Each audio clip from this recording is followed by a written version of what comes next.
Meron din silang Honda Beat, Honda Click, yan. Tapos dito, meron sila ditong Suzuki Birdman. Tapos sa mga naghahanap dyan ng Honda Wave, ito meron silang Honda Wave 110, tsaka Honda Wave R. Tapos meron din silang Suzuki Birdman Street dun sa dulo. So yun, sa mga naghahanap ng Barako, meron pala sila dun.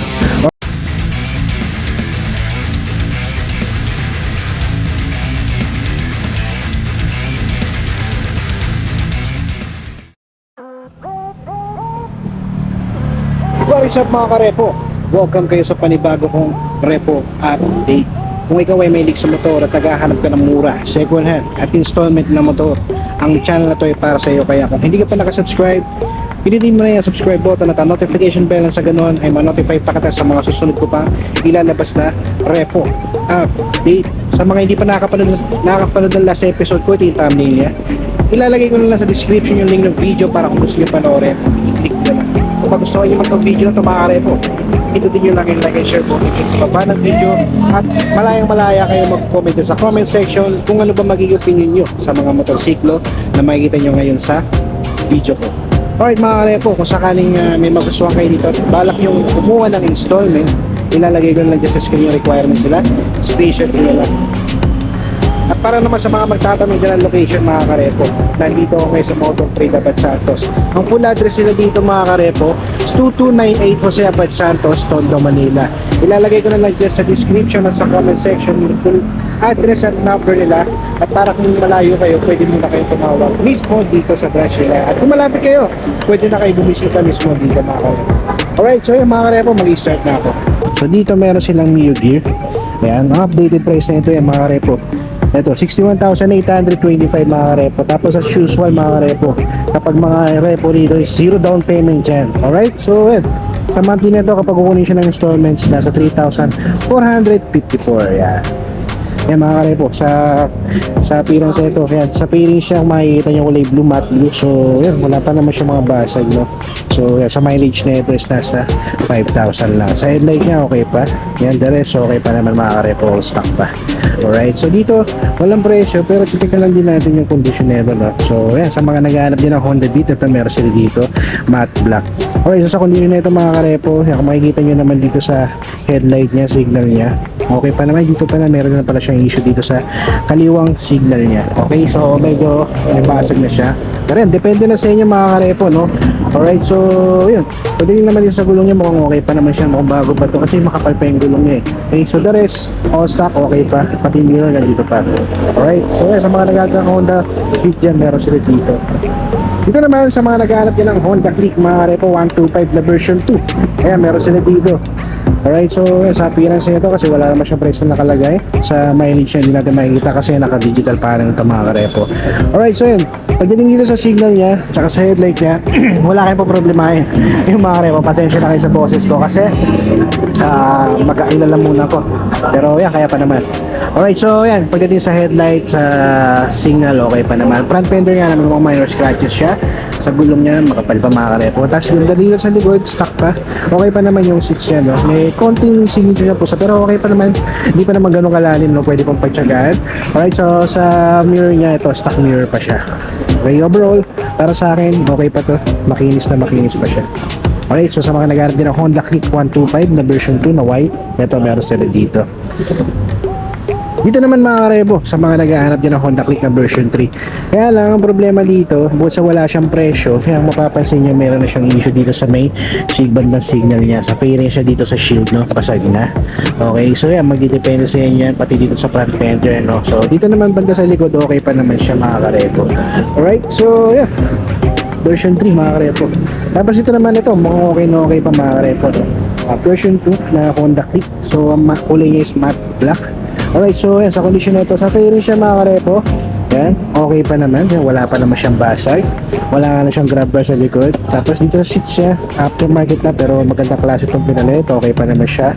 Wala siyang mirror, pero pagdating dito sa shield niya, sa headlight, sa signal, okay pa. Sa headlight, okay pa. Front fender, makinis pa, no? So, sa gulong nga lang niya, medyo nagmamaxit ganda. Alright, so sa mga naghahanap din ng Honda Click 125, ito, meron sila dito. Para naman sa mga naghahanap dyan ng Suzuki Birdman Street mga karepo, ito meron sila dito. Ang kulay nito is glossy white. Alright, so ito may price na nakalagay mga karepo sa check natin. So ito, dati siyang 78,900. So ngayon makukuha niya lang siya ng 64,820. Alright, so as usual, zero down payment to mga karepo. Alright, so sa monthly nito for 6 months, 3,598. Alright, so yun, sa condition nito mga karepo, kaya kung mapapansin nyo, okay pa naman siya sa fairings. Sa seats siya, okay na okay pa, stock pa siya, wala pa siyang butas. Stock visor, nandito pa. Yan, pagdating dito sa headlight niya, makinis pa yung lens niya, pati sa signal wala pang issue, no? Wala pa siyang basag mga karepo. Front fender okay na okay pa, sa gulong niya lalo makapal pa. Alright, so yun mga karepo, para sa mga naghahanap yan ng Suzuki Birdman na color white, ito meron sila dito. Dito naman mga karepo, ito sa mga naghahanap yan ng Honda Wave, no? Pang budget meal lang na motorsiklo, yan. Ito meron sila dito, no? Honda Wave 110 tsaka Honda Wave R. Alright, so dito muna tayo sa isa sa matte black. Okay, so yan, dati siyang 59,000, so ngayon makukuha nyo na lang siya na 46,493. Pag kinuha siya ng installment, meron siyang monthly na 2,722. Alright, so sa mileage na ito is nasa 10,000 lang. So medyo sariwa pa naman mga karepo, 10,000 pa lang siya. Okay, so pagdating naman sa appearance ito, sa condition ng fairing siya, yan, okay pa naman, mga scratches lang dito na konti, no? Pero yan, depende sa inyo mga repo. Sa seats niya, kung mapapansin nyo, stock pa siya, wala nga lang siyang grab bar sa likod, pero itong mirror niya nandito pa. Okay, sa headlight signal okay pa, wala pang basag. Okay, so sa gulong niya makapal pa. Alright, so ito mga karepo, kung trip nyo to, pwede nyo i-check dito. Alright, so dito naman sa tabi niya, same ulit na Honda Wave 110. Alright, so ito naman, dati siyang 55,843. So ngayon makukuha nyo na lang siya ng 43,583. Alright, so sa monthly nito, pag kinuha siya ng installments, nasa 2,583 for 36 months mga karepo. Alright, so yan, sa mileage nito is nasa 32,000 mga karepo. Medyo malayo-layo na, pero yan. Pero sa kondisyon niya mga karepo, sa appearance niya, kung sariwang-sariwa pa siya. Ayan, pagdating sa seats niya, stock pa, wala pang butas. Sa fairing siya, goods na goods pa. Andun pa yung grab bar niya, pati stock mirror. Tapos dito sa headlight niya, signal niya, wala pang basag, maganda pa yung lens. Alright, so yan. Sa gulong niya, okay pa, oh. Makapal pa. Alright, so dito naman, Honda Wave ulit. Ito. Pero ang kulay na ito is parang ano rin eh. Parang ganun din, matte black din. Alright, so yan, sa price nito, nasa 50,508 siya before. So ngayon makuha nyo na lang siya ng 43,000 pesos. Alright, pag kinuha siya ng installment, meron siyang monthly na 2,555. Alright, so sa mileage nito is nasa 12,000 mga karepo. Okay, so sa fairings nito mga karepo, yan, kung makikita nyo, okay pa naman yung fairings siya. Wala pa naman siyang basag. Sa seats niya, stock pa, wala pang butas. Grabber niya nandun ba? Tapos ito, sa mirror niya, stock pa dito. Tapos dito naman sa ano niya, headlight niya, okay pa naman siya, pati signal. Alright, so the rest okay pa. Dito ka lang, medyo nag-maxi fill na yung gulong. Alright, so yeah, sa mga naghahanap din ng Honda Wave na repo, ito meron sila dito, tatlo. Alright, dito naman mga karepo, Birdman ulit, no? Suzuki Birdman Street ulit. So ito, ang kulay naman natin is matte black. Okay, so sa price na ito mga karepo is nasa 64,820. Alright, so sa monthly na ito, kapag ginawa siya ng installments, nasa 3,598 for 36 months mga karepo. Alright, so sa condition na ito mga karepo, yung mapapansin nyo, may issue siya dito sa bandang signal. Sa headlight wala naman. Okay, so the rest dito sa bandang likod okay pa naman siya, no? Pati sa seats niya okay pa naman, may konting butas na. Pero yan, magdedepende sa inyo mga karepo. Alright, so yan, sa gulong niya makapal pa. Okay, so yan, sa mga naghahanap yung Suzuki Birdman dyan, pwede nyo i-check to. Meron din doon na kulay puti. Alright, so doon naman tayo, meron ako nakita doon barako. Check din natin. And last mga karepo, ito dito sa mga naghahanap dyan ng barako 175 meron sila dito. Ayan, dati siyang 84,875, so ngayon makuha nyo na lang siya ng 55,357. Alright, pag kinuha nyo siya ng installment, meron siyang monthly na 3,145 in 36 months mga karepo. Alright, so ayan, sa appearance niya yan, check nyo na lang mga karepo. Okay, aftermarket na yung cover net seats niya. Okay, sa mileage niya is nasa 22,000.